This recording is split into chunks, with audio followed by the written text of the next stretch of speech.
Recording by the second. Dracula's Guest by Bram Stoker. When we started for our drive, the sun was shining brightly on Munich, and the air was full of the joyousness of early summer. Just as we were about to depart, Herr Derbruck, the maitre d'hotel of the Quatre Saisons where I was staying, came down, bareheaded, to the carriage and, after wishing me a pleasant drive, said to the coachman, still holding his hand on the handle of the carriage door, "Remember, you are back by nightfall. The sky looks bright, but there is a shiver in the north wind that says there may be a sudden storm. But I'm sure you will not be late," here he smiled and added, "for you know what night it is." Johann answered with an emphatic "Ja, mein Herr," and, touching his hat, drove off quickly. When we had cleared the town, I said, after signaling to him to stop, "Tell me, Johann, what is tonight?" He crossed himself as he answered laconically, "Walpurgisnacht." Then he took out his watch, a great, old-fashioned silver thing as big as a turnip, and looked at it, with his eyebrows gathered together and a little impatient shrug of his shoulders. I realized this was his way of respectfully protesting against the unnecessary delay, and sank back in the carriage, merely motioning him to proceed. He started off rapidly, as if to make up for lost time. Every now and then the horses seemed to throw up their heads and sniff the air suspiciously. On such occasions I often looked round in alarm. The road was pretty bleak, for we were traversing a sort of high, windswept plateau. As we drove, I saw a road that looked but little used, and which seemed to dip through a little winding valley. It looked so inviting that, even at the risk of offending him, I called Johann to stop, and when he had pulled up I told him I would like to drive down that road. He made all sorts of excuses, and frequently crossed himself as he spoke. This somewhat piqued my curiosity, so I asked him various questions. He answered fencingly, and repeatedly looked at his watch in protest. Finally I said, "Well, Johann, I want to go down this road. I shall not ask you to come unless you like, but tell me why you do not like to go, that is all I ask." For answer he seemed to throw himself off the box, so quickly did he reach the ground. Then he stretched out his hands appealingly to me and implored me not to go. There was just enough of English mixed with the German for me to understand the drift of his talk. He seemed always just about to tell me something, the very idea of which evidently frightened him, but each time he pulled himself up, saying as he crossed himself, "Walpurgisnacht." I tried to argue with him, but it was difficult to argue with a man when I did not know his language. The advantage certainly rested with him, for although he began to speak in English, of a very crude and broken kind, he always got excited and broke into his native tongue, and every time he did so, he looked at his watch. Then the horses became restless and sniffed the air. At this he grew very pale, and looking around in a frightened way, he suddenly jumped forward, took them by the bridles, and led them on some 20 feet. I followed, and asked why he had done this. For answer he crossed himself, pointed at the spot we had left, and drew his carriage in the direction of the other road, indicating a cross, and said, first in German, then in English, "Buried him what killed themselves." I remembered the old custom of burying suicides at crossroads. "Ah, I see, a suicide, how interesting!" But for the life of me I could not make out why the horses were frightened. Whilst we were talking we heard a sort of sound between a yelp and a bark. It was far away, but the horses got very restless, and it took Johann all his time to quiet them. He was pale, and said, "It sounds like a wolf, but yet there are no wolves here now." "No?" I said, questioning him. "Isn't it long since the wolves were so near the city?" "Long, long," he answered, "in the spring and summer, but with the snow the wolves have been here not so long." Whilst he was petting the horses and trying to quiet them, dark clouds drifted rapidly across the sky. The sunshine passed away, and a breath of cold wind seemed to drift past us. It was only a breath, however, and more in the nature of a warning than a fact, for the sun came out brightly again. Johann looked under his lifted hand at the horizon and said, "The storm of snow, he comes before long time." Then he looked at his watch again, and, straightway holding his reins firmly, for the horses were pawing the ground restlessly and shaking their heads, he climbed to his box as though the time had come for proceeding on our journey. I felt a little obstinate and did not at once get into the carriage. "Tell me," I said, "about this place where the road leads," and I pointed down. Again he crossed himself and mumbled a prayer before he answered, It is unholy." "What is unholy?" I inquired. "The village." "Then there is a village?" "No, no. No one lives there hundreds of years." My curiosity was piqued. "But you said there was a village." "There was." "Where is it now?" Whereupon he burst out into a long story in German and English, so mixed up that I could not quite understand exactly what he said.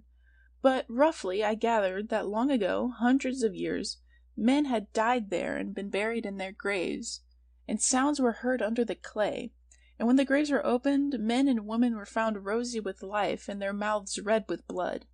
And so, in haste to save their lives, aye, and their souls, here he crossed himself, those who were left fled away to other places, where the living lived and the dead were dead, and not something. He was evidently afraid to speak the last words. As he proceeded with his narration, he grew more and more excited. It seemed as if his imagination had got hold of him, and he ended in a perfect paroxysm of fear, white-faced, perspiring, trembling, and looking around him, as if expecting that some dreadful presence would manifest itself there in the bright sunshine on the open plain. Finally, in an agony of desperation, he cried, "Walpurgis Nacht!" and pointed to the carriage for me to get in. All my English blood rose at this, and standing back, I said, "You are afraid, Johann, you are afraid. Go home. I shall return alone. The walk will do me good." The carriage door was open. I took from the seat my oak walking stick, which I always carry on my holiday excursions, and closed the door, pointing back to Munich, and said, "Go home, Johann. Walpurgis Nacht doesn't concern Englishmen." The horses were now more restive than ever, and Johann was trying to hold them in, while excitedly imploring me to not do anything foolish. I pitied the poor fellow, he was deeply in earnest, but all the same I could not help laughing. His English was quite gone now. In his anxiety he had forgotten that his only means of making me understand was to talk my language, so he jabbered away in his native German. It began to be a little tedious. After giving the direction home, I turned to go down the cross road into the valley. With a despairing gesture, Johann turned his horses toward Munich. I leaned on my stick and looked after him. He went slowly along the road for a while. Then there came over the crest of the hill a man tall and thin. I could see so much in the distance. When he drew near the horses, they began to jump and kick about and then to scream with terror. Johann could not hold them in. They bolted down the road, running away madly. I watched them out of sight, then looked for the stranger, but I found that he, too, was gone. With a light heart, I turned down the side road through the deepening valley to which Johann had objected. There was not the slightest reason that I could see for his objection, and I dare say I tramped for a couple of hours without thinking of time or distance, and certainly without seeing a person or a house. So far as this place was concerned, it was desolation itself. But I did not notice this particularly till, on turning a bend in the road, I came upon a scattered fringe of wood. Then I recognized that I had been impressed unconsciously by the desolation of the region through which I had passed. I sat down to rest myself and began to look around. It struck me that it was considerably colder than it had been at the commencement of my walk. A sort of sighing sound seemed to be around me, with, now and then, a high overhead sort of muffled roar. Looking upwards, I noticed that great thick clouds were drifting rapidly across the sky from north to south at a great height. There were signs of a coming storm in some lofty stratum of the air. I was a little chilly, and thinking that it was the sitting still after the exercise of walking, I resumed my journey. The ground I passed over was now much more picturesque. There were no striking objects that the eye might single out, but in all there was a charm of beauty. I took little heed of time, and it was only when the deepening twilight forced itself upon me that I began to think of how I should find my way home.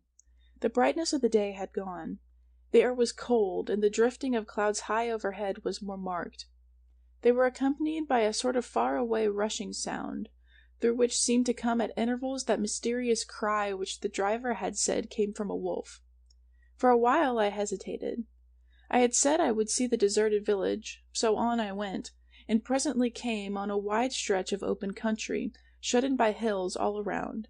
Their sides were covered with trees which spread down to the plain, dotting in clumps the gentler slopes and hollows which showed here and there. I followed with my eye the winding of the road and saw that it curved close to one of the densest of these clumps and was lost behind it. As I looked, there came a cold shiver in the air and the snow began to fall. I thought of the miles and miles of bleak country I had passed, and then hurried on to seek the shelter of the wood in front. Darker and darker grew the sky, and faster and heavier fell the snow, till the earth before and around me was a glistening white carpet, the further edge of which was lost in misty vagueness. The road was here but crude, and when on the level its boundaries were not so marked as when it passed through the cuttings, and in a little while I found that I must have strayed from it, for I missed underfoot the hard surface, and my feet sank deeper in the grass and moss. Then the wind grew stronger and blew with ever-increasing force till I was fain to run before it. The air became icy cold, and in spite of my exercise I began to suffer. The snow was now falling so thickly and whirling around me in such rapid eddies that I could hardly keep my eyes open. Every now and then the heavens were torn asunder by a vivid lightning, and in the flashes I could see ahead me the great mass of trees, chiefly yew and cypress, all heavily coated with snow. I was soon amongst the shelter of the trees, and there, in comparative silence, I could hear the rush of the wind high overhead. Presently the blackness of the storm had become merged in the darkness of the night. By and by the storm seemed to be passing away. It now only came in fierce puffs or blasts. At such moments the weird sound of the wolf appeared to be echoed by many similar sounds around me. Now and again, through the black mass of drifting cloud, came a straggling ray of moonlight, which lit up the expanse, and showed me that I was at the edge of a dense mass of cypress and yew trees. As the snow had ceased to fall, I walked out from the shelter and began to investigate more closely. It appeared to me that, amongst so many old foundations as I had passed, there might be still standing a house which, though in ruins, I could find some sort of shelter for a while. As I skirted the edge of the copse, I found that a low wall encircled it, and following this I presently found an opening. Here the cypresses formed an alley leading up to a square mass of some kind of building. Just as I caught sight of this, however, the drifting clouds obscured the moon, and I passed up the path in darkness. The wind must have grown colder, for I felt myself shiver as I walked, but there was hope of shelter, and I groped my way blindly on. I stopped, for there was a sudden stillness. The storm had passed, and perhaps in sympathy with nature's silence my heart seemed to cease to beat. But this was only momentarily, for suddenly the moonlight broke through the clouds, showing me that I was in a graveyard, and that the square object before me was a great massive tomb of marble, as white as the snow that lay on and all around it. With the moonlight there came a fierce sigh of the storm, which appeared to resume its course with a long, low howl, as of many dogs or wolves. I was awed and shocked, and felt the cold perceptibly grow on me until it seemed to grip me by the heart. While the flood of moonlight still fell on the marble tomb, the storm gave further evidence of renewing, as though it was returning on its track. Impelled by some sort of fascination, I approached the sepulchre to see what it was, and why such a thing stood alone in such a place.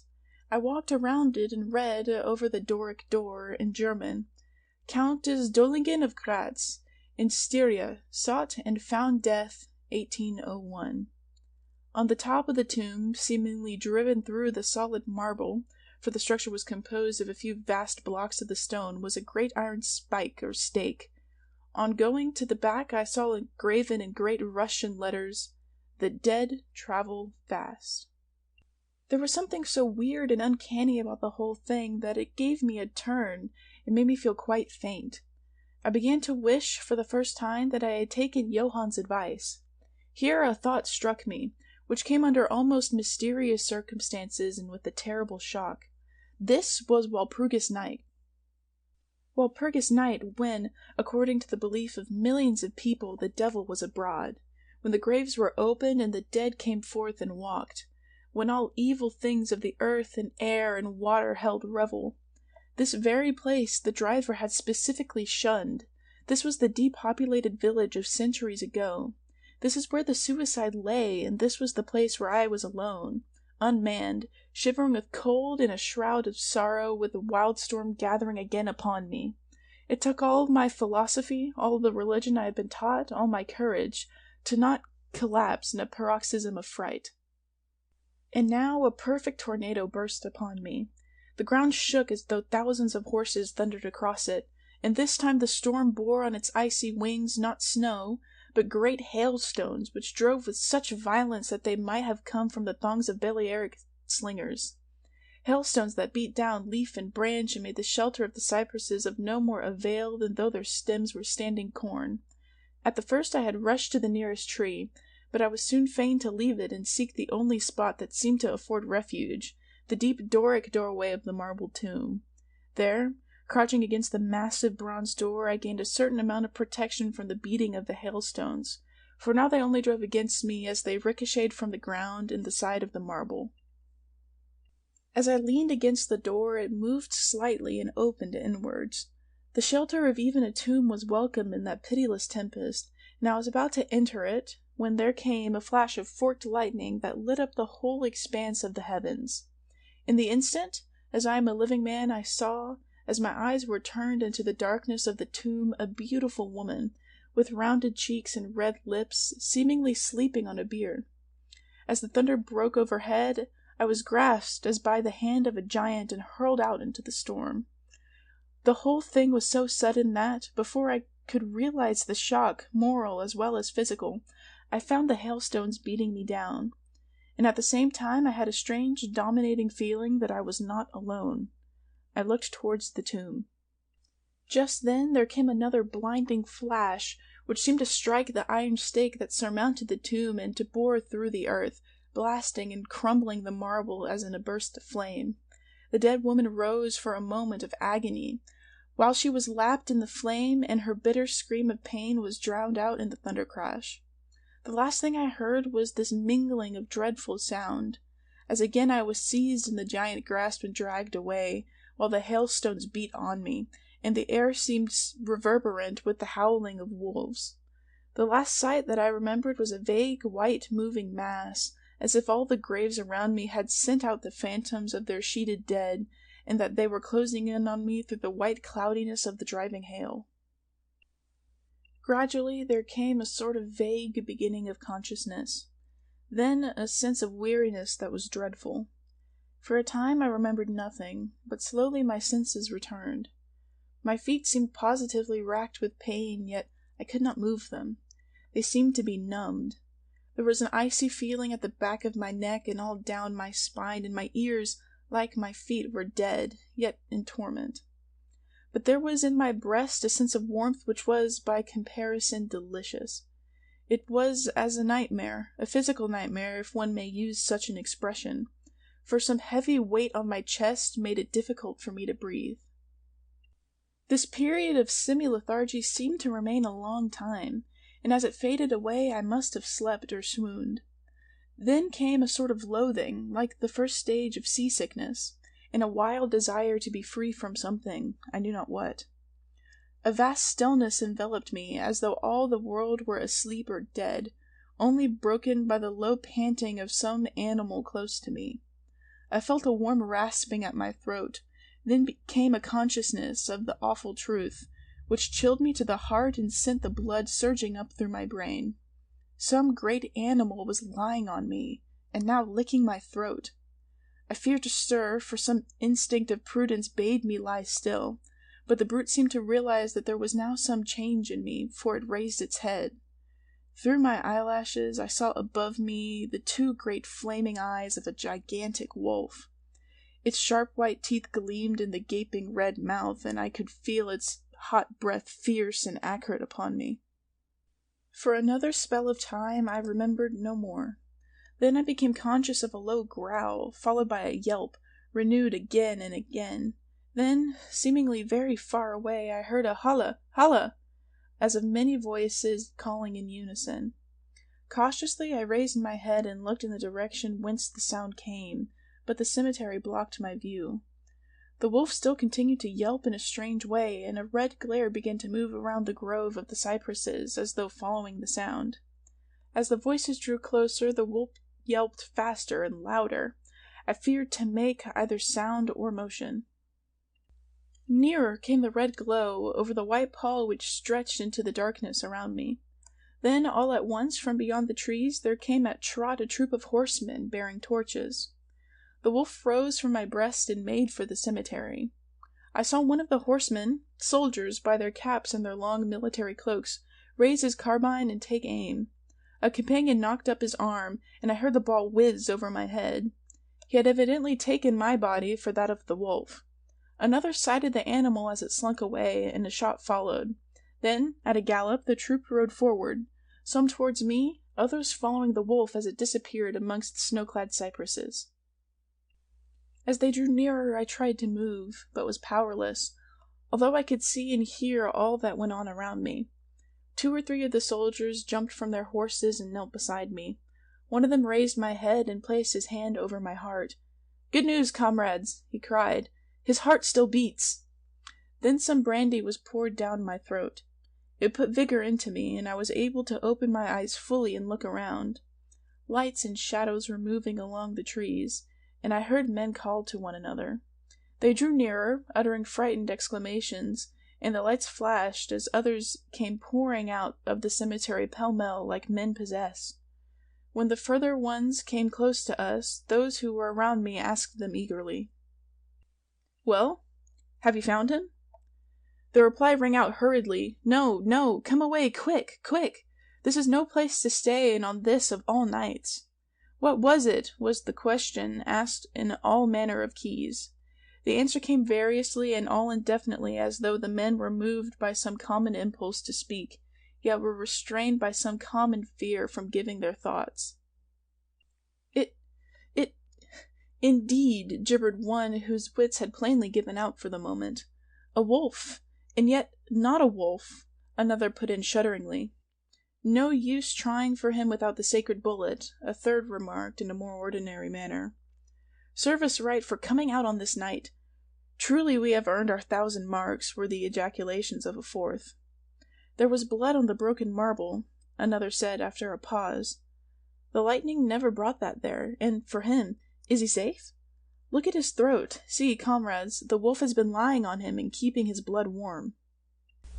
The officer looked at my throat and replied, "He is all right, the skin is not pierced. What does it all mean? We should never have found him but for the yelping of the wolf." "What became of it?" asked the man who was holding up my head, and who seemed to be the least panic-stricken of the party, for his hands were steady and without tremor. On his sleeve was the chevron of a petty officer. "It went to its home," answered the man, whose long face was pallid, and who actually shook with terror as he glanced around him fearfully. "There are graves enough there in which it may lie. Come, comrades, come quickly. Let us leave this cursed spot." The officer raised me to a sitting posture as he uttered a word of command. Then several men placed me upon a horse. He sprang to the saddle behind me, took me in his arms, gave the word to advance, and, turning our faces away from the cypresses, we rode away in a swift military order. As yet my tongue refused its office, and I was perforce silent. I must have fallen asleep, for the next thing I remembered was finding myself standing up, supported by a soldier on each side of me. It was almost broad daylight, and to the north a red streak of sunlight was reflected like a path of blood over the waste of snow. The officer was telling the men to say nothing of what they had seen except they found an English stranger, guarded by a large dog. "Dog! That was no dog," cut in the man who had exhibited such fear. "I think I know a wolf when I see one." The young officer answered calmly, "I said a dog." "Dog," reiterated the other ironically. It was evident that his courage was rising with the sun, and, pointing to me, he said, "Look at his throat! Is that the work of a dog, master?" Instinctively I raised my hand to my throat, and as I touched it I cried out in pain. The men crowded round to look, some stooping down from their saddles, and again there came the calm voice of the young officer. "A dog," I said. "If aught else were said, we should only be laughed at." I was then mounted behind a trooper, and we rode on into the suburbs of Munich. Here we came across a stray carriage, into which I was lifted, and it was driven off to the Croix Saison, the young officer accompanying me, whilst a trooper followed with his horse, and the others rode off to their barracks. When we arrived, Herr Delbruck rushed so quickly down the steps to meet me that it was apparent that he had been watching within. Taking me by both hands, he solicitously led me in. The officer saluted me and was turning to withdraw, when I recognized his purpose and insisted that he should come to my room. Over a glass of wine I warmly thanked him and his brave comrades for saving me. He replied simply that he was more than glad, and that Herr Delbruck had taken the first steps to make all the searching party pleased, at which ambiguous utterance at the maitre d'hotel smiled, while the officer pleaded duty and withdrew. "But Herr Delbruck," I inquired, "how and why was it that the soldiers searched for me?" He shrugged his shoulders as if in depreciation of his own deed, as he replied, "I was so fortunate as to obtain leave from the commander of the regiment in which I served to ask for volunteers." "But how did you know I was lost?" I asked. "The driver came hither with the remains of his carriage, which had been upset when the horses ran away." "But surely you would not send a search party of soldiers merely on this account?" "Oh, no," he answered. "But even before the coachman arrived I had this telegram from the boyar whose guest you are." And then he took from his pocket a telegram which he handed me, and I read: Bistritz. Be careful of my guest. His safety is most precious to me. Should aught happen to him, or if he be missed, spare nothing to find him and ensure his safety. He is English, and therefore adventurous. There are often dangers from snow and wolves and night. Lose not a moment if you suspect harm to him. I answer your zeal with my fortune. Dracula. As I held the telegram in my hand, the room seemed to whirl around me, and if the attentive maitre d'hotel had not caught me, I think I should have fallen. There was something so strange in all of this, something so weird and impossible to imagine, that there grew on me a sense of my being in some way the sport of opposite forces, the mere vague ideal of which seemed in a way to paralyze me. I was certainly under some form of mysterious protection.